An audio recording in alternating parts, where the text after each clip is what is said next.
ನನಗೆ ಈಗ ಅವ್ರಿಗೆ ಆಸಕ್ತಿ ಇಲ್ಲದೆ ಹೋದ್ಮೇಲೆ ನನಗೆ ಸೂಕ್ತವಾದಂಥ ಹುದ್ದೆನೇ ಅವ್ರು ಕೊಡಲಿಲ್ಲ ಅಂದಮೇಲೆ ನಾನು ಇನ್ಯಾಕೆ ರಾಜ್ಯ ಸುತ್ತಬೇಕು?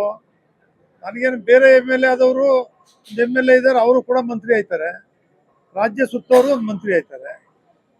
ಇಲ್ಲಿ ಸೀನಿಯಾರಿಟಿ ಅಥವಾ ಅವರು ಬೇರೆ ಕೆಲಸದ ಮೇಲೆ ಅವ್ರು ಇದ್ರ ಮೇಲೆ ಏನು ಅಧಿಕಾರಗಳು ಯಾರಿಗೂ ಬರಲ್ಲ.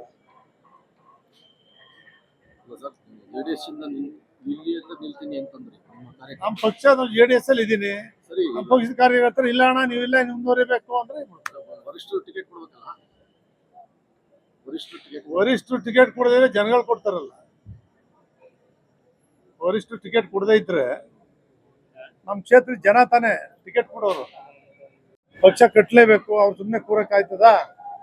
ರಾಜ್ಯದಲ್ಲಿ ಮತ್ತೊಮ್ಮೆ ಪಕ್ಷ ಪ್ರಾದೇಶಿಕ ಪಕ್ಷ ಕಟ್ಟಬೇಕು.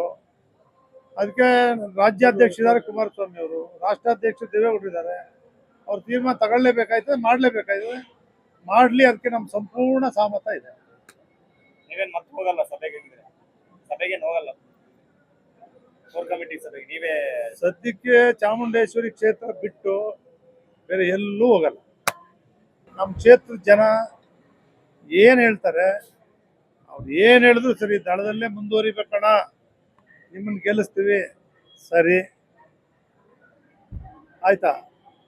ಇಲ್ಲ ಸಾಕು ವಯಸ್ಸಾಗಿದೆ ನಿಮ್ಗೆ ಬೇಡ ಅಂತ ಅಂದರೂ ಕೂಡ ಇವತ್ತಿನ ರಾಜಕಾರಣದಲ್ಲಿ ನೀವೆಲ್ಲ ರಾಜ್ಯದ ಎಲ್ಲ ಪಕ್ಷಗಳನ್ನೂ ನೋಡಿದ್ದೀರಿ, ಎಲ್ಲ ಸರ್ಕಾರನೂ ನೋಡ್ತಾ ಇದ್ದೀರಿ.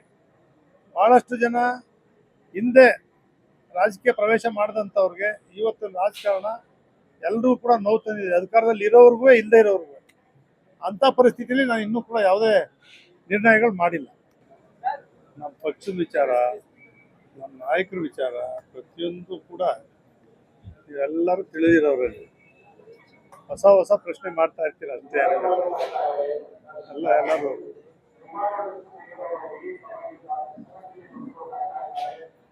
ನಿಮಗೆ ಗೊತ್ತಿದೆ, ನಾನು ನಮ್ಮ ಪಕ್ಷದ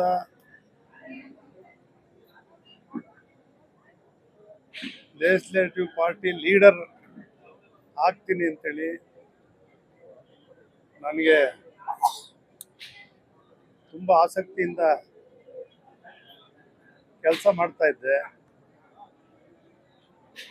ಕೋರ್ ಕಮಿಟಿ ಅಧ್ಯಕ್ಷರಿಗೆ ಬೇಕಾದರೆ ಸುರೇಶ್ ಬಾಬು, ಬಂಡಪ್ಪ ಅವ್ರು ಯಾರಿಗಾದ್ರೂ ಮಾಡಿ,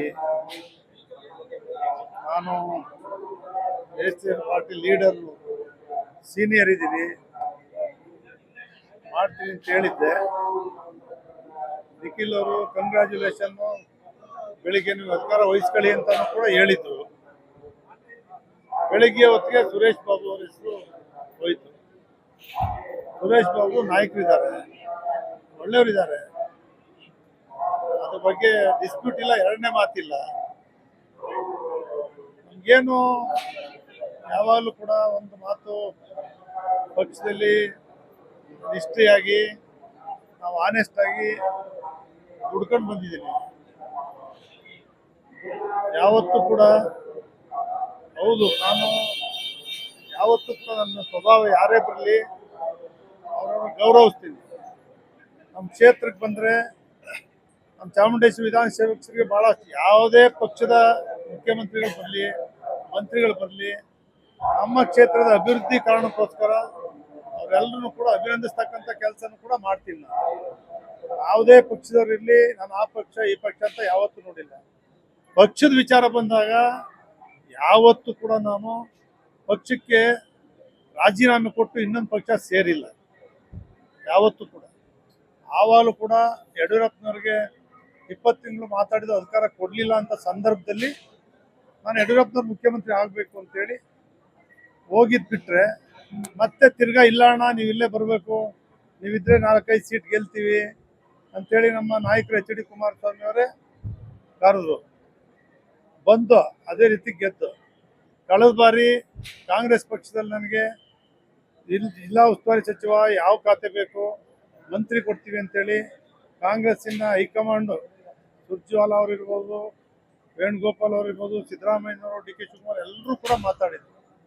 ಆದರೆ ದೇವೇಗೌಡರು, ಇದೇ ಕುಮಾರಸ್ವಾಮಿ ಅವರು, ರೇವಣ್ಣವರು ಎಲ್ಲರೂ ಕೂಡ ನಿಖಿಲ್ ಎಲ್ಲರೂ ಮನೆಗೆ ಬಂದು ನೀವಿಲ್ಲೇ ಇರಬೇಕು ಅಂತೇಳಿ ದೇವೇಗೌಡರು ಯಾವ ನಮ್ಮ ಮನೆಗೆ ಬಂದು ಕೂಡಲೇ ನಾನು ಯಾವುದೇ ಕಾರಣಕ್ಕೂ ಪಕ್ಷ ಬಿಟ್ಟು ಹೋಗಿಲ್ಲ.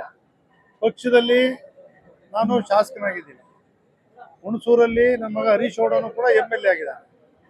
ಕಾಂಗ್ರೆಸ್ ಗಾಳಿನಲ್ಲಿ ಆ ಹೊಡೆತದಲ್ಲಿ ನಾವು ಎಷ್ಟು ಕಷ್ಟಪಟ್ಟು ಗೆದ್ದಿದ್ದೀವಿ ಅಂತಕ್ಕಂಥದ್ದು ನಮ್ಮ ಮಾತ್ರ ಗೊತ್ತು.